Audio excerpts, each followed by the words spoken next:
morning and welcome to the 4th Annual Manufacturing Expo. We'll wait just 2 more minutes to give everyone time to log in. While we wait, I'd like to share some information about the Expo. We'll be hearing from Acting DCD Secretary Neil Weaver. We're delighted to have the Chief Innovation Officer from X1 deliver our Innovation Keynote Address. Did you know that more than 100 students participated in this year's projects? We're going to hear from 4 of them during the Fellows Perspectives panel. New this year, we asked all the student teams to create 90-second videos summarizing their projects. And to make it more interesting, we turned it into a competition. Not only will you see the top 5 videos, but you'll have an opportunity to cast a vote for the Viewer's Choice Award. Using the Q&A feature located at the bottom of the screen, you may post a question for our keynote speaker or for the moderator to ask our students in the Fellows Perspectives panel. This webinar is being recorded and will be made available on our website at a later date. You can access our website at manufacturingpa.org, which is loaded with information, including a summary of all the projects funded to date, a section that features our student fellows, slides from past research webinars, and the history of the program. My favorite feature is found on the How to Get Involved page, where manufacturers can submit an idea for a project that we circulate to our partnering research institutions to identify potential faculty collaborators for your company to consider.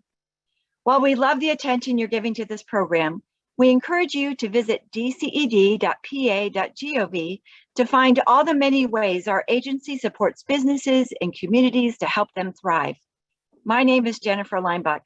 I'm an executive director in DCED's Office of Innovation and Entrepreneurship.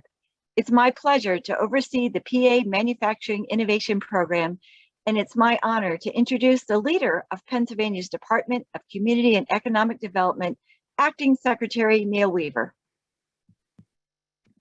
Good morning. Thank you, Jennifer, and good morning, everyone. I've had the honor of welcoming everyone to this event at each of the last 3 manufacturing expos, and it's great to be here again in my new role as Acting Secretary of DCED.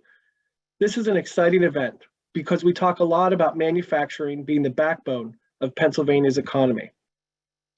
Manufacturing accounts for nearly 10% of all jobs in Pennsylvania, with 540,000 residents employed in the industry across more than 14,000 manufacturers.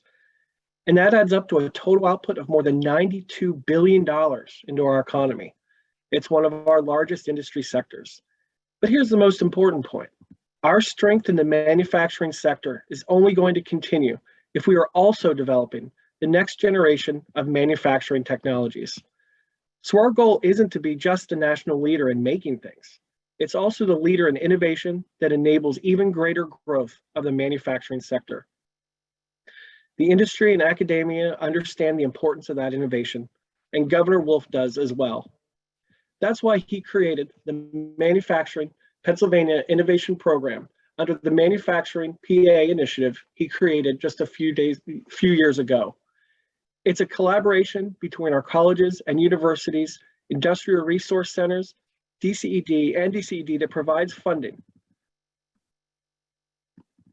to enable students to work with Pennsylvania manufacturers to address their identified needs. Its value is that it leverages the brilliant talent in science and engineering incubating in our universities and translates that into the development of new manufacturing processes, products, and technologies. And today, we are excited to announce an additional $2.3 million investment in 36 new student research projects through the Pennsylvania Manufacturing Innovation Program. These grant awards will support the development of everything from sustainable packaging to hemp technology to new materials. A full list of the awards, including the universities and manufacturers for each project, are located online at dced.pa.gov. Looking down that list, it's pretty incredible to see the types of technologies that are being worked on.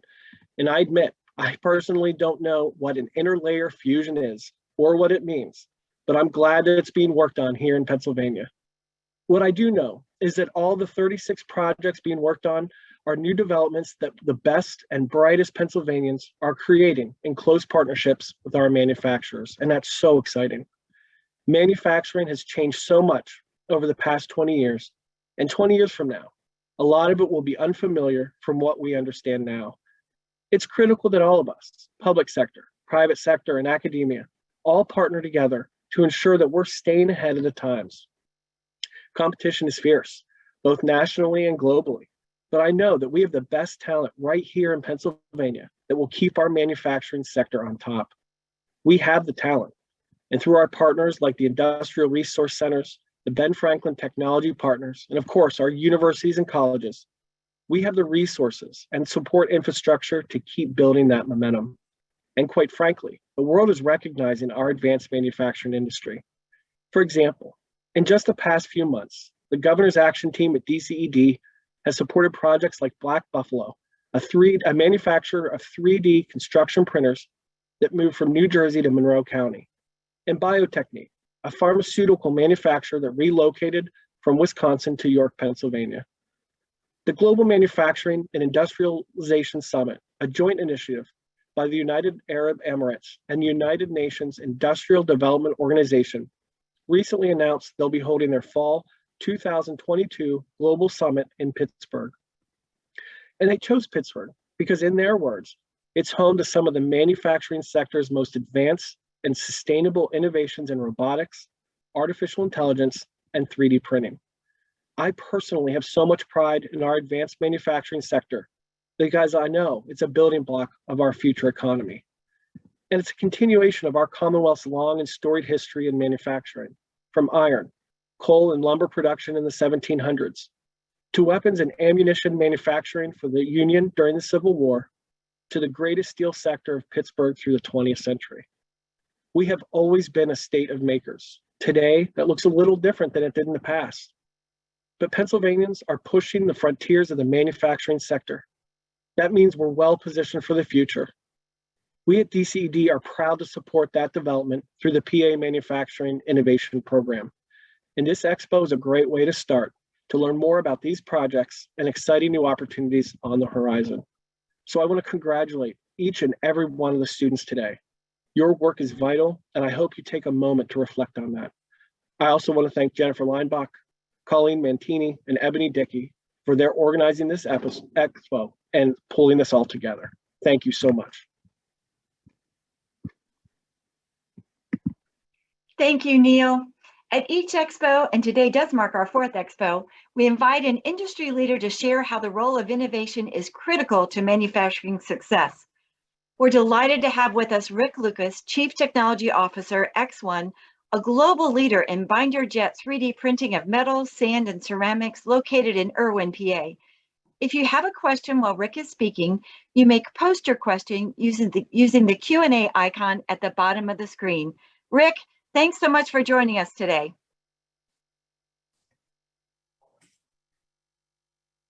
Thank you. Appreciate the invitation and really supportive of these programs. And you'll see as I go through my slides, the innovation is core to what we're doing at X1. And again, we've hired a number of sponsored a lot of programs, and from Villanova, Penn State, University of Pittsburgh, Carnegie, Mellon, and others. And certainly we've hired PIs from those programs. So we're very excited about this and the impact that it's having. And I'll talk a little bit about that and what it's done for X1. So just real quick, in case you're not familiar with X1, binder jetting was a technology that we licensed from MIT in 1993 or 1996. It was patented in 1993. And binder jetting is when you look at growth in additive space, binder jetting is predicted to continue to take a majority or major share of the additive market. And we're really excited about that. And we'll talk a little bit about some of the cool things that are going on around binder jetting today. So you can see that the number of machines that we have developed over the years. This is a picture of one of our latest machines, the 160 Pro. And it is our 10th and largest metal 3D printer. So we've been doing this for a number of years and a lot of experience in this space and very well known and respected. We are headquartered in North Huntington, which is just outside of Pittsburgh. And I'm going to talk a little bit about not just the technology that we have, but certainly the people that we have at X1. This is just an introductory presentation video on X1. I'm going to play here for the next couple minutes. It's time to make a change for the better. Create greener products. Unleash new innovations. And solve the toughest problems. We can do it now.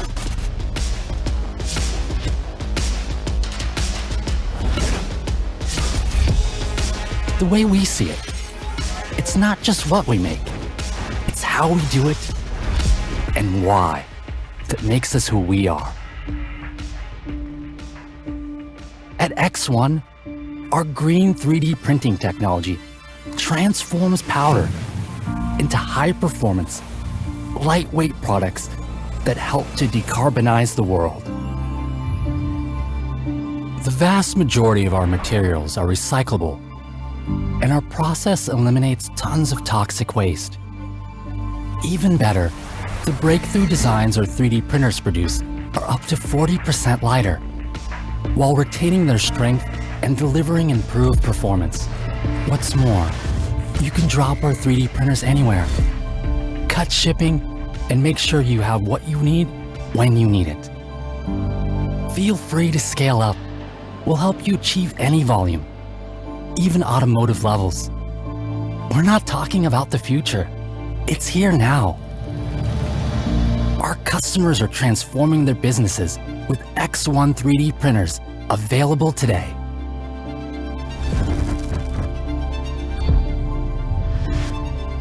Tackling the toughest challenges head on with proven expertise that spans more than 20 materials.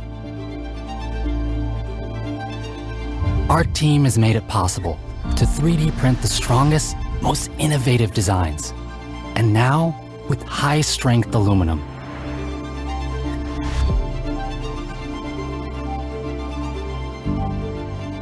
We're doing it worldwide, and we're thankful to our partners for helping us make it possible.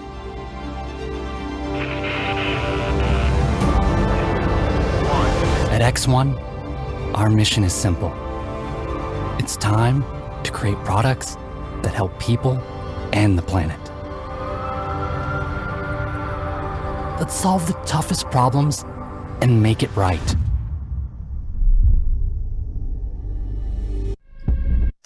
Okay, so it's a very nice highlight of X1 and just a little bit of background story here. So we've been the leader in this space for a long time, and about 5 or 6 years ago, we had announcements made by GE, HP, and a company called Desktop Metal about they were going to be building machines to compete with what we were doing. And I remember having internal discussions about how are we going to compete with the likes of these companies, some of which Desktop Metal was touting a number of MIT PhDs. And I will tell you that X1 and most of the graduates that we have in the key leadership positions there are basically graduates from PA universities. I'm just going to talk about a few here in the picture. But the team has done a phenomenal job, and it led to some recent news here that I'll talk about as well. But you can see Patrick Doherty here. He was the key person leading all the reactive metal, aluminum. We talk about aluminum video, but aluminum and titanium. You can see Andrew Klein. He's actually director of our machine engineering team, and then Kyle Myers is actually director of R&D. These folks all came from PA universities, and I think I counted up today, almost I'll say almost over 25 to somewhere between 25 to 35% of all the engineers on my team, which is close to 50, come from folks from universities. And several of those of which came from these programs. So Katarina Kimes is a University of Pittsburgh grad. She was actually the PI on one of these supported programs. And at the end of that program, we ended up hiring her, and she's done a phenomenal job. So yeah, I think just highlight the emphasis and a lot of the success we've had is due to students and graduating from PA universities. We were recently purchased by Desktop Metal. In a matter of 1 year, 12 months, we went from 200 employees, Desktop Metal, to over 1,400. And you see they acquired a lot of technologies here, and X1 being one of those. And the major reason for that was really the personnel and the technology that we had developed. And so that's a testimony. There's no intention of moving the company to Boston. We're going to be expanding in PA and continue to be a strong supporter of programs in the state of Pennsylvania. The company focuses on printers, materials, we call killer applications. Really, we're looking to be disruptive, and we want a double-digit share of the entire additive space, and we're on track to be able to do that. You can see the number of industries we serve, and not just industries, but the types of companies that we currently are providing products to. And this is just a quick overview of binder jetting, where you have powders deposited, binder gets applied, and then you repeat that over and over, and then there's secondary processing. But that's a very simple overview of binder jetting. And when you think about what's happening in manufacturing, there's obviously a lot of advancements around new sensing technologies, next generation robots, and certainly 3D printing, additive manufacturing is going to play a major role in that as well. Obviously, that's an area that we are focused on as a company.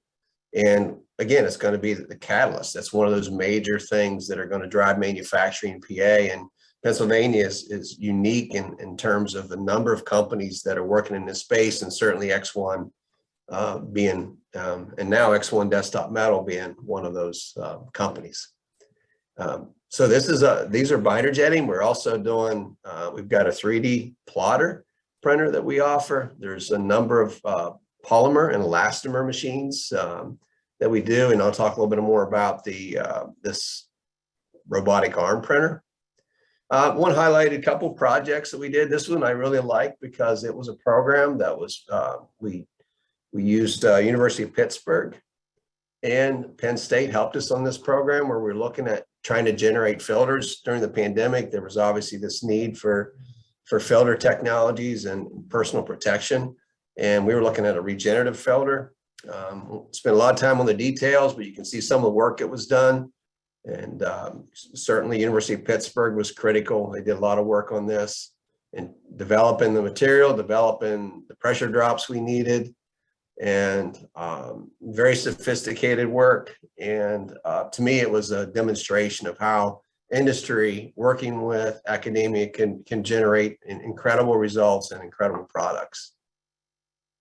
And at the end, we obviously looked at various designs. Again, Penn State got involved later on in the program. And you can see here a picture of some of the filter material at the end. Anyway, I like this product, a couple of the designs at the end, and we ended up with a product that was actually, that we're looking to commercialize now. So sand printing, you may not know this, but there is more sand printed additively than any other material in the world. X1 is a dominant player. We have over 80% of the market worldwide in printing machines that support this. And the workhorse is the S-Max Pro. And we recently announced something we call the S-Max Flex. And actually it's going to be officially, in the big rollout of this will be in a couple of weeks at Cast Expo in Columbus. But it's basically based off a robotic arm, and it's really cool. I see a lot of new technology, printing technology, where you got additive and robotics coming in together and joining. And this is certainly the printing system, but even on post-processing, there's a lot of work going on in deploying automation and robotics to the additive manufacturing. And of course, historically, we've done a lot with sand, and there's it's not just what the printers are doing. And we talk about castings, which is really cool, but there's companies like Sandheld, where they're actually taking printed sand and making other functional products from it. There's examples of some sinks, light fixtures, really cool work that's being done there. This is another company doing speaker systems. So this is all 3D printed on some of our bigger course machines. Another product we announced is wood. 80 million tons of wood is scrapped every year. And there's obviously, we're doing a lot of work around sustainability and recyclability and making our products green. And you can see this is a product we call Forest. We're taking that, we're 3D printing the wood and making consumer products. You can see some architectural stuff we've done, some lighting fixtures we've done. And this leads into another project that I just like to highlight a little bit. And this is with Carnegie Mellon and Professor Dana and Joshua Kupkova, Dana Kupkova and Joshua Bard. And this is where we're taking some of these, the idea is take recycled construction material and waste and make it into functional products. And see if this video plays here. You can see something that was put at Mill 19. These are organic looking structures. They're going to be multi-use. They're designed to be able to, like, rain falls in them, and then you can plant, there'll be plants around these things. Some of the plants will be planted in these fixtures, but some just really cool, again, you see technology coming together with both, I'll say, in industry as well as universities to do some really incredible things. So with that, I've left some time for plenty of time here for questions. So if you've got any questions, please submit those, and I'd be happy to address any questions that you have. And while I'm waiting on that, I did want to just talk a little bit more about the people that we've got. We do have rotational engineer programs, and several of those we've hired several people. I think I mentioned the 10 there, but we've got in these interns, we had 3 rotational engineers, all were PA graduates. They came in and worked at different parts in the company. And then at the end of that rotation, we ended up hiring a few of those folks, and they're now permanent employees. So I'd encourage you to submit those projects to us. I had my email address at the beginning of the presentation. So if you're happy, I'm happy to, it's rick.lucas@x1.com. So if you have projects that you're interested in us supporting, certainly feel free to send those to me. All right, I wanted a couple questions coming in here. So the question is, how many machines do we have installed in the field? So X1 itself, we've got what we call the fine powdered machines, and these are machines that print metals and ceramics. And then we got our coarse powder machines, which print like sand materials. And so total, we're probably close to 600 machines, 500 to 600 machines installed. And that may not seem like a lot relative to maybe an FDM machine, but when you look at and I'm going to stop sharing my screen so we can see me a little bit better. But when you look at the cost of these machines, they're upwards of, in many cases, over $1 million. That's a lot of technology out in the field. And they have to run, most of these machines, a lot of these machines are running 24/7, 7 days a week. Next question is, the printed center metal filters, are they used only for air filtration, or can you use them for oils and fluids? It turns out, actually, the bigger and probably better application for those is actually for non-air. So even, in fact, our machines are used extensively for printing filter materials. And we've got, actually one of our best customers is actually printing powder, and it's slightly centered, so you get a nice pore structure, so that you actually end up with nice filtering with this kind of a process. Binder jetting in the future, I shared a slide which showed additive manufacturing is growing. Binder jetting in particular is growing at a much faster rate.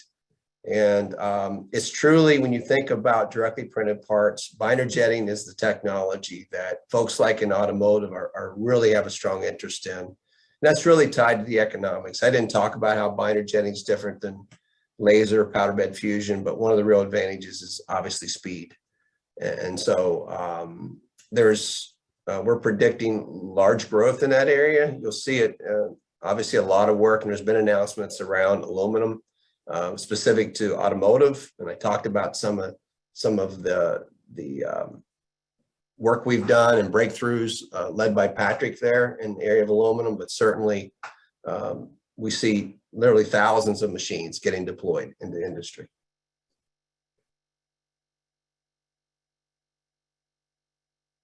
So question about the porosity of those filters. What's nice about the technology is binder jetting is powder, and you probably saw that in the video. Powder itself can be varied in size. We have different recoders that we use on the machines based on the type of material you're using. Some powders are very small and fine and agglomerating, others are coarser and they flow nicely. And so there's different recoders. So you can literally kind of tune in the porosity to some level. You can go to literally porosities that are in the micron size. And then obviously as much as, you know, in the hundreds of microns in terms of porosity. So that's one of the advantages. In fact, we have products where we call them matrix materials, where you can print with a metal or ceramic, and then you secondarily infiltrate materials into that and create these really unique matrix materials. But that's another very good question.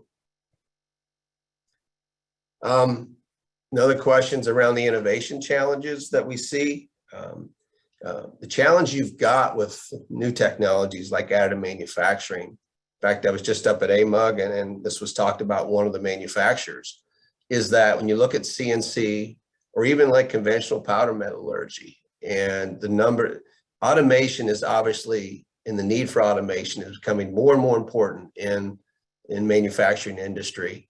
And some of these other technologies they're more mature. They've been around for 20 plus years. And we're just now getting to the point where additive at large scale, and you need a lot of these secondary systems, everything from how do I handle the powder in large volumes, and literally tons. I got tons of powder flowing into the machine and out of the machine now. How do I depowder these thousands of parts, and all those automation and subsystems tied to that are outside the printer is going to be more and more of a challenge for us. Questions about equipment sales versus service and part production.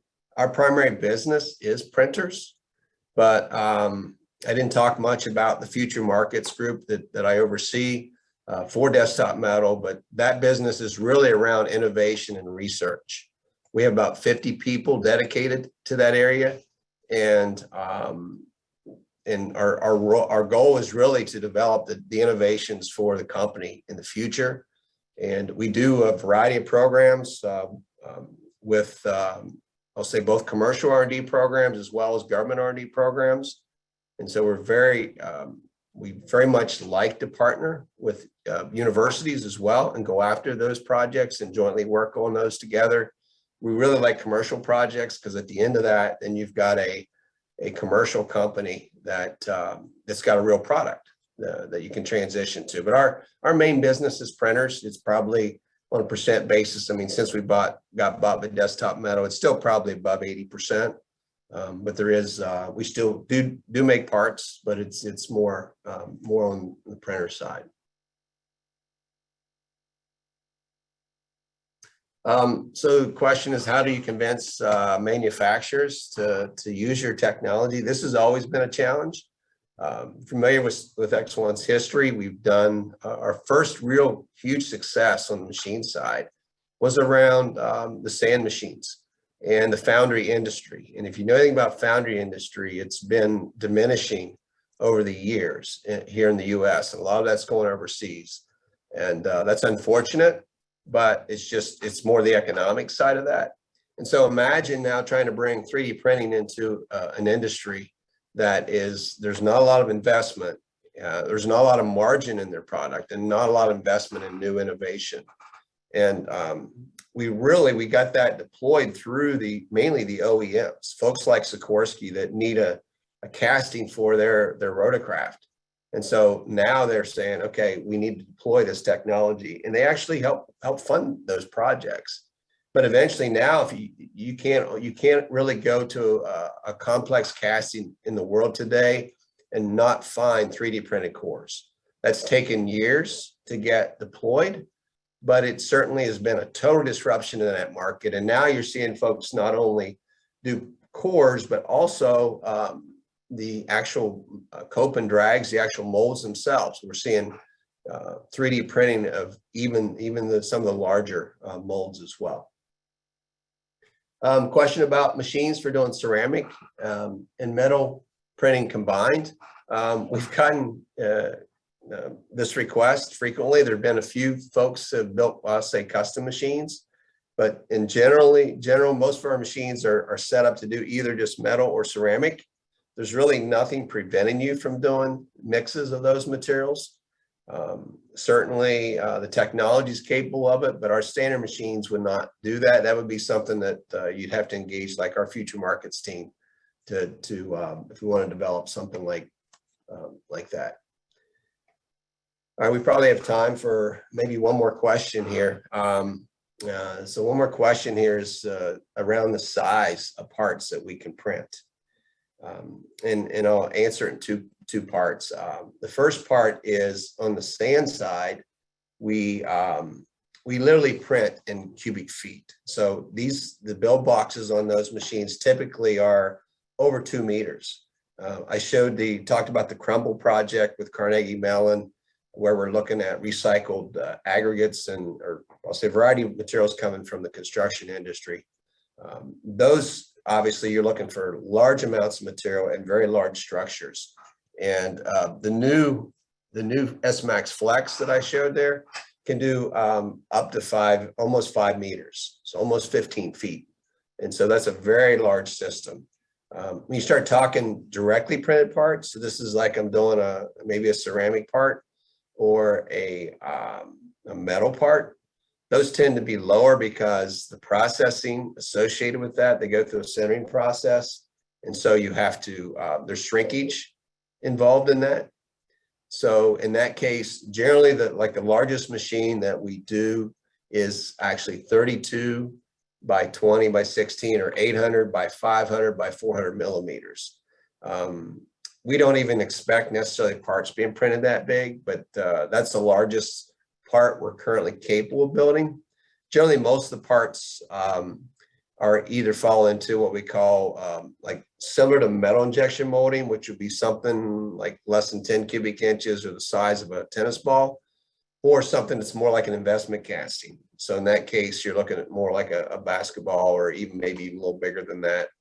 That's generally the largest parts that we're looking that directly print parts and have to go through a secondary sintering phase. Well, that's I think we're out of time there. I certainly appreciate all the great questions, and I actually left more time for questions than I was expecting, but I think that was a good thing. Encourage you, if you've got ideas for projects, it's a great way to innovate and certainly engage industry. And speaking from Desktop Metal, next one, we're very happy to continue to support the program and students in this area. Wow, thanks, Rick. We certainly appreciate your insight and ideas and sharing so much about the innovation that's taking place. I know I learned a lot, and I'm sure everyone else did too. This year, we've added a new component to our expo, our video competition. So we asked each of the student teams to create a 90-second video describing their team, the manufacturing need, the innovation or technology, and the potential impact on the manufacturer. We received 15 videos and sent them to be evaluated by a review team composed of experts from our Ben Franklin Technology partners and members of DCED's marketing office. They evaluate the videos for presentation clarity and quality, originality and creativity, relevancy of content, and communication to a non-technical audience. That's me.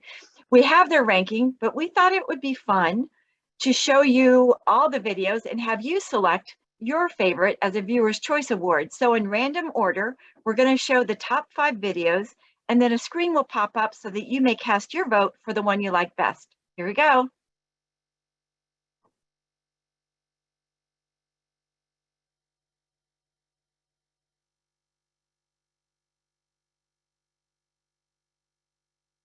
Hello, my name is Carlos Gonzalez. The mechanical engineering research team at Wider University is trying to enhance the strength quality of 3D printed parts through design and development of an environmentally controlled enclosure for 3D printers. 3D printing is used in many different fields such as manufacturing, robotics, biomedical, and even aerospace. If parts do not hold the desired loads, they can fail and cause catastrophic failures. Previous research has found that moisture can have adverse effects on 3D printing material properties, primarily their strength. This is because certain 3D printing materials are hygroscopic, meaning that they can absorb moisture from the surrounding environment. With the collaborative efforts of 2 full-time faculty advisors, research students, and manufacturing partner, Vertimentis, a 3D printer enclosure has been developed. The enclosure controls the moisture during the 3D printing process. By using a combination of theoretical simulations, physical experimentation, and observe the material behavior at the macro scale and micro scale, we found the ideal design. Our research will ideally lead to the development of an add-on enclosure that can be sold at an additional cost to consumer users, helping them improve the strength of their 3D printed parts. It has been exciting to apply what I've learned in the classroom and develop a product from beginning to end.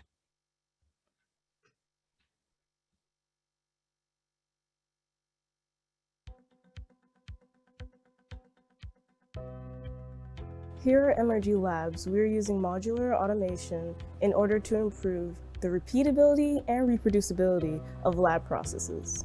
In order to do so, we are using collaborative robots to help us. Using collaborative robots will not only increase the efficiency of these lab processes, but also create a safer lab environment for the technicians.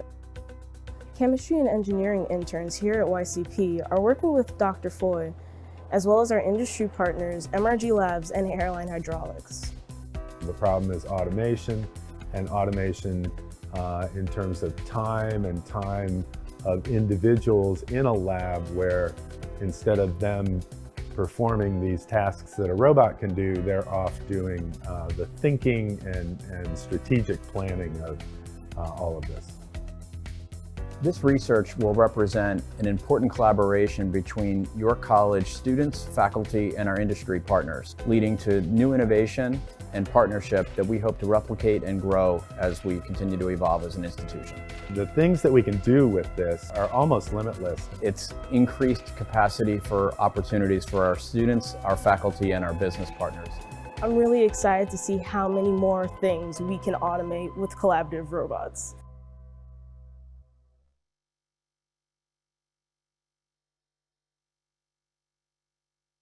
Hello everyone, my name is Sexy Zhang. I'm a researcher from the Penn State University. Welcome to our lab and the Expo Couples 1000 workstation. Couples 1000 is a workstation designed for rapid polishing and deburring of metal parts, especially the part made with 3D metal printing. In the machine, we utilize technology called post-electrochemical machining, or PECM. In PECM, we use our cathode as tool, apply it to the anode, and then we will sink them into the electrolyte bath and start processing. Based on the mechanism of electrochemical reaction, the cathode will preferentially dissolve some features on the anode and smoothen the surface in just a few minutes like this. PECM is much faster than the traditional surface smoothing process. It also has the ability to process parts with complex geometries.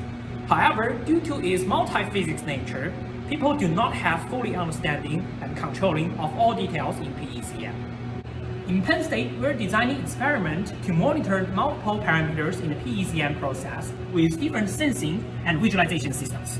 We are also developing multi-physics simulation models which could possibly reveal the complex nature of PECM. Together with the Expo company, we are looking forward to get better understanding of what effect this will have on cathode design and wear over time, with the hope that this can help reduce the manufacturing cost for both cathode and production articles.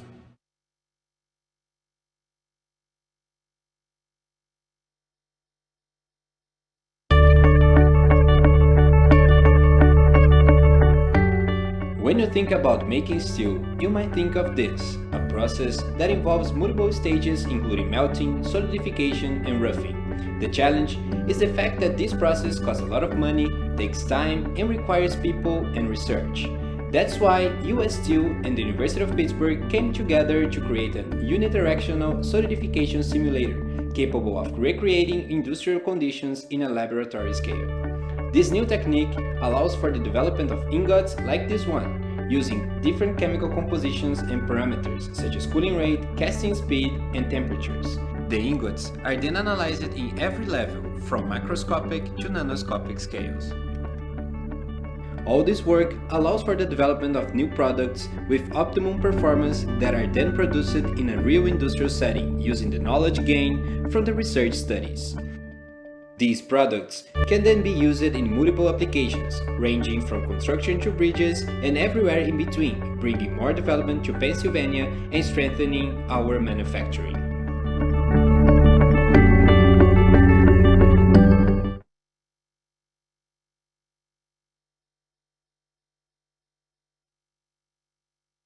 In the 21st century, what is the best way to make electric motors more efficient than they already are? There are 5 ways that modern electric motors can lose energy.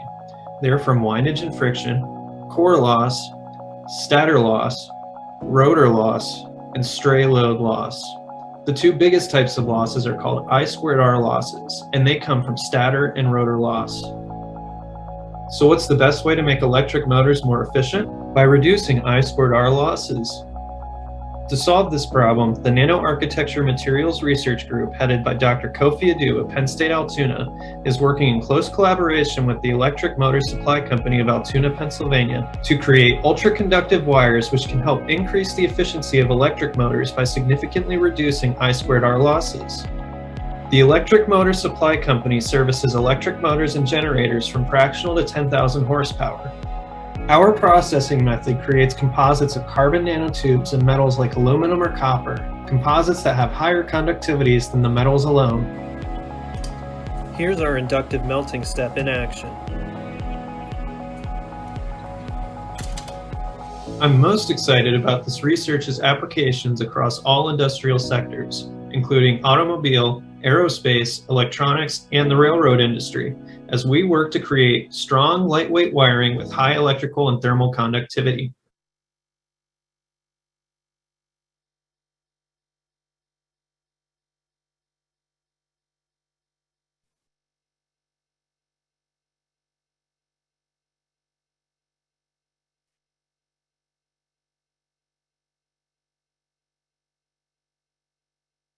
Well done, fellows. Wow, you've got some hard choices to make there, audience, but I'm sure please vote quickly because this will only remain up for a few more seconds. Thank you for your hard work, fellows, and thank you, professors, for the leadership and mentorship that you provide in preparing your students for outstanding careers. So after our next panel, we'll come back, we'll give you the awards in order, and we'll announce that Viewer's Choice Award. And now let's listen from our 4 student fellows. To introduce and lead this discussion is Deputy Secretary of Innovation and Entrepreneurship, Steve Diattore. All right. Good morning, everybody. Thank you, Jennifer. And just like to, before we begin, I'd just like to highlight and add on to what Acting Secretary Weaver said, commending Jennifer and the team at CMU for their hard work and dedication to this program. Without that, events and celebrations like today would not be possible. So thank you all very much.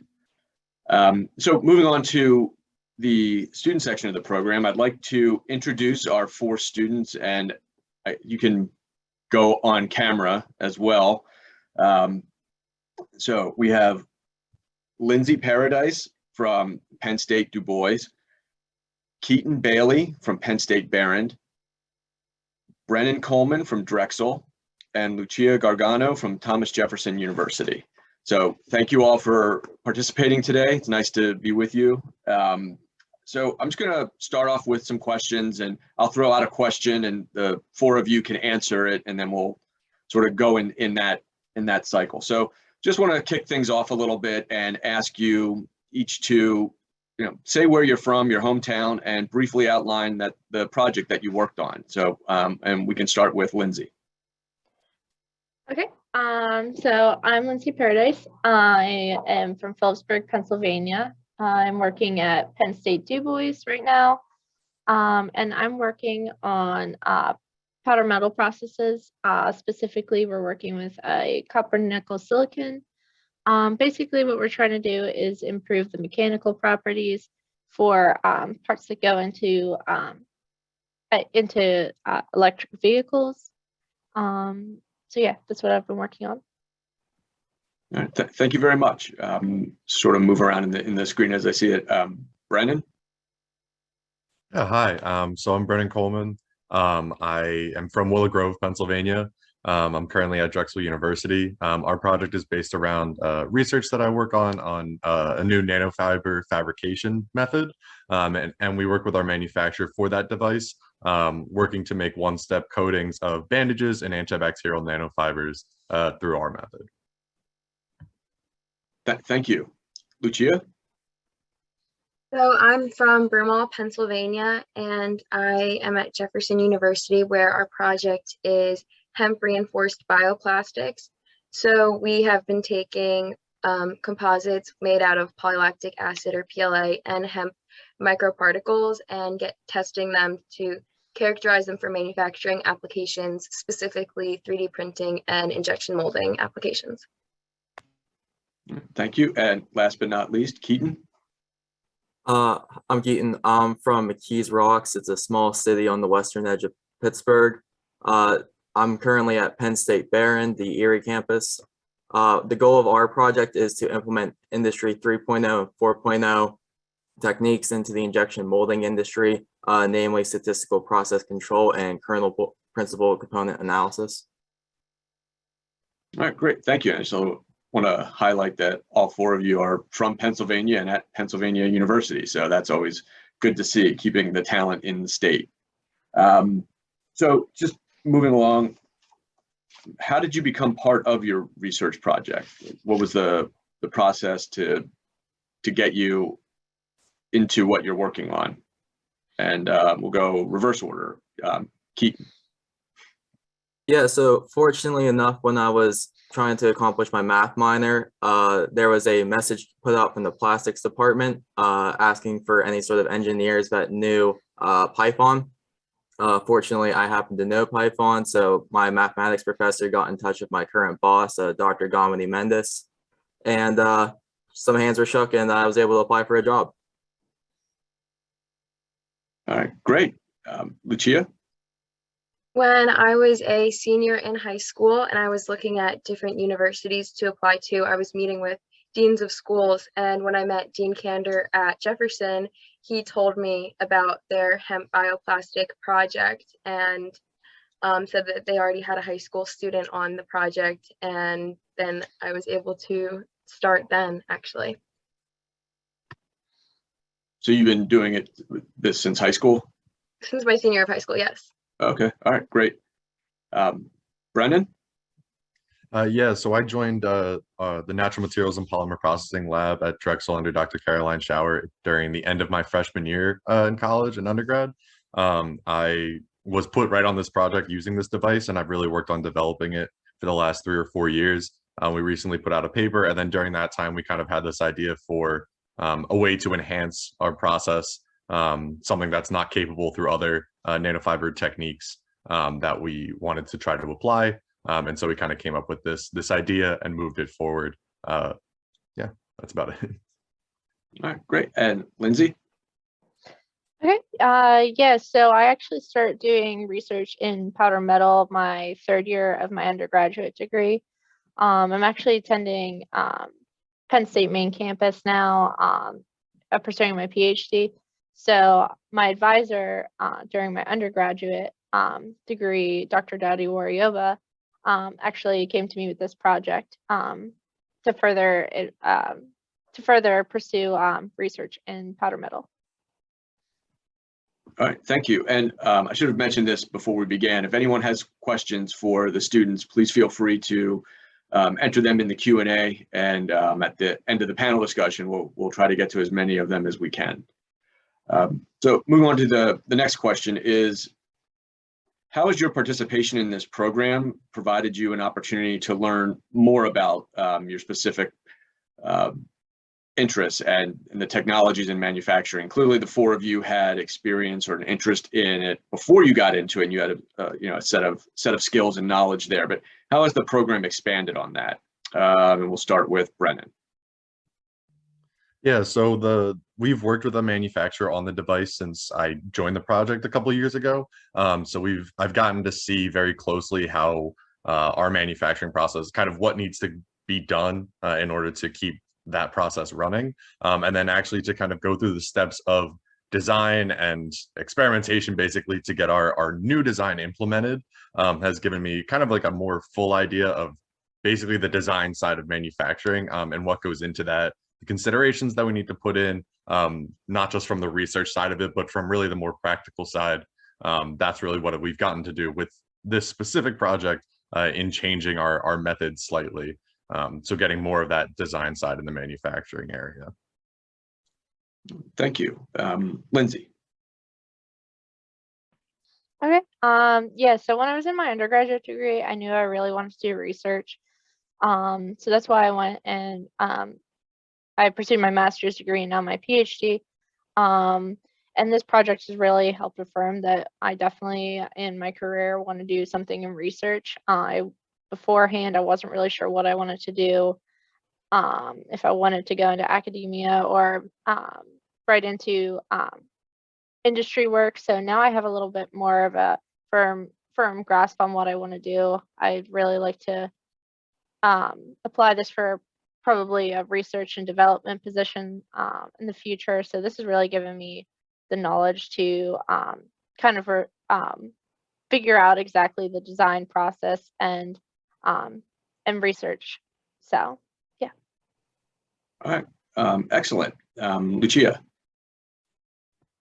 So I've been able to gain a lot of opportunity and insight as to like what it takes to get something pre-manufacturing, as we were able to like create the composites and look at the properties to see how they would behave in a manufacturing setting, like 3D printing and injection molding. And it's been an incredible opportunity to be able to learn more about processes that I hear about in my classes. Like I get to have actual hands-on experience with it. And it's given me an opportunity to further explore that. Thank you. And Keaton? Yeah, I'm actually extremely fortunate to have this position. In my educational background, I didn't get to have much exposure to anything with plastics, whether it be manufacturing of plastics or materials properties of it. So being able to learn about all the specific material properties and the different manufacturing methods of plastics was a really good insight for me working at this position. All right, thank you. So that's all great to hear that you've learned an awful lot during your time and picked up on some new insights along the way. So along those lines, you sort of maybe have answered this a little bit already, but if you could just maybe expand on it. What did you like most about working on this project? And it really sort of could run the gamut from more subject matter knowledge to also maybe just working in a collaborative setting, or whatever you thought was the most positive outcomes of this experience. So we'll start with Lucia. So I love the team members that I work with. Everyone's amazing. It's really incredible to have learned so much about a topic that I didn't really know anything on, but I was able to learn a lot about hemp, like as a plant, and then also creating composites with the PLA to create a more sustainable product. And I really love being able to work with some of the new equipment that we have. I was able to work with like a brand new tabletop inch-drawn machine, twin screw compounder, things like that. And it's given me a lot of insight and experience, and I've been able to meet a lot of great people because of it. Great. Keaton. The most biggest takeaway I've got from this job was the development of a lot of soft skills you don't learn in a classroom setting. A lot of things about having to work collaboratively, especially over working a remote job. Being able to develop the soft skills of presenting to people, having people troubleshoot and use software you developed. And also just general research, having to learn how to do something without a teacher or a lecturer being able to, present it to you and guide you through the learning process. Thank you. Lindsay. Yeah, I really enjoyed the team effort that goes into research. Getting a learn more about that. I've gotten to work with a lot of the professors at Penn State as well as a lot of the undergraduates. So it's just interesting. It's been really interesting to be able to discuss with them. When you have a problem that you're trying to troubleshoot, just being able to bounce ideas off of one another and learn from each other. Excellent. And Brendan? Yeah, so on the technical side of things, I mean, I really enjoy the work that I get to do, and basically getting to come up with an idea through our research and then get to see that all the way through. Specifically addressing a drawback in other fabrication methods has been really great and really interesting to see. And on the personal side of it, our partner Tom Fitzsimmons at WIF LLC, he's a really great person to work with. I've enjoyed conversations I've had with him about career plans as well as just the technical side of our project. And that's been a really good partnership that we've been able to maintain for a couple of years now, but it's been further through this project as well. All right, thank you. And so just sort of want to, I guess, Keaton had mentioned something that sort of spurred a question in my head. And how much has the pandemic had an impact on your project? With your individual universities, were you working remotely? Were you in person? Did it impact the collaborative nature at all? So if each of you could, and you may just say, basically not applicable, like everything was as it was pre-COVID. But if you could just touch on that, I'd be interested to hear. Sorry, we'll start with Keaton since he inspired the question. Yeah, sorry, I didn't know if I was supposed to lead in. Yeah, I will say the pandemic kind of had everything to do with our project. We were entirely remote for every single meeting, every single conference we've had, except one of the first ones we had happened to be in person. But my other team members and even my boss, I've only seen in person a handful of times. So just being able to, but we also work great collaboratively through the Microsoft products, namely Microsoft Teams. We're able to have weekly meetings, and we don't see any sort of loss of errors in communication, any sort of loss of productivity working remotely. All right, thank you, Lindsay. Yeah, so it's kind of interesting at the beginning of the pandemic, or I guess a little bit after. I was working here at our main campus, but a lot of the work that I needed to do, we needed equipment from Du Bois campus, so it kind of put a stall on what I could actually do. I kind of had to rely on others at the Du Bois campus to be able to do the work, versus I was kind of on the sidelines at the time. But now, I'm free to go to either campus and do whatever work I need to that day. So, yeah, it was interesting. Thank you, Lucia. I would say it definitely impacted it last year at the start of everything.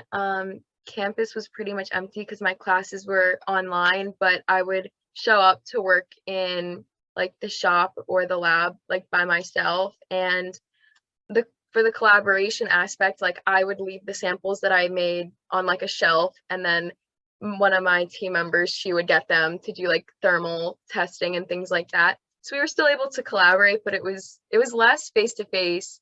And now we're able, kind of how it was before, it didn't really affect anything now. Okay, thank you. And Brendan? Yeah, so the main thing I think that impacted us was shortly after the funding was received for the project, we actually brought on two new members to the lab and to the project specifically. So it was kind of using that time when we were still wearing masks, you were trying to stay spaced out in the lab and trying to both get people up to speed with our method and as well as lab techniques, and to get them really able to work on their own. So using it as a teaching moment, but also trying to, present to them and get them up to speed with reading material. Definitely was strange to do, some virtual, some in person. We were kind of limited on space as well, but kind of navigating that field to make sure that everybody was working well. And then my advisors throughout the project have been great, meeting in person, virtual, whatever is needed kind of at any point. So navigating that hasn't been too bad, I don't think. All right, thank you. And the four of you may not realize it now, or maybe you do, but sort of being able to adapt and adjust to disruptions and showing your resiliency is very impressive, and I think will serve you well as you move along in your professional careers. So with that, the last question that I have for the four of you is, speaking of your professional careers, how interested are you in pursuing a career in an area in manufacturing and technology and manufacturing, specifically in your project, but then also you think you'll stay in Pennsylvania? So we'll go with Brennan. Yeah, so I'm currently in my senior year of my undergrad at Drexel. So I do have a position in polymer engineering lined up that is working in more so the research and development side, but working in manufacturing of polymers themselves, as well as some polymer electrolytes. So specifically this project, kind of keeping within the realm of manufacturing, has helped with that. Unfortunately, it's not in Pennsylvania, but it has has kept me here for this long. So. All right, well, I guess we'll let that slide. Lucia. As of right now, I'm in my third year of undergrad. For my future, I'm looking at pursuing another degree, either my master's or my PhD. And I would say I'm staying in PA, and I hope to stay in manufacturing. It's really interesting. I love being able to do the research on it and seeing how everything gets processed. Okay, Lindsay. Yeah, so I definitely plan to stay in Pennsylvania.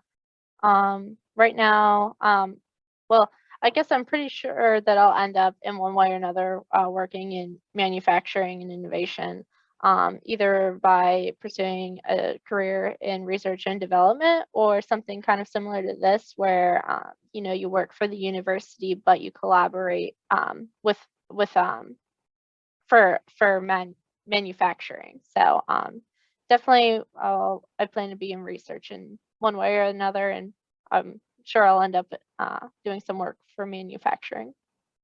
Okay, excellent. And Keaton. Well, originally I really wanted to get into sort of design work.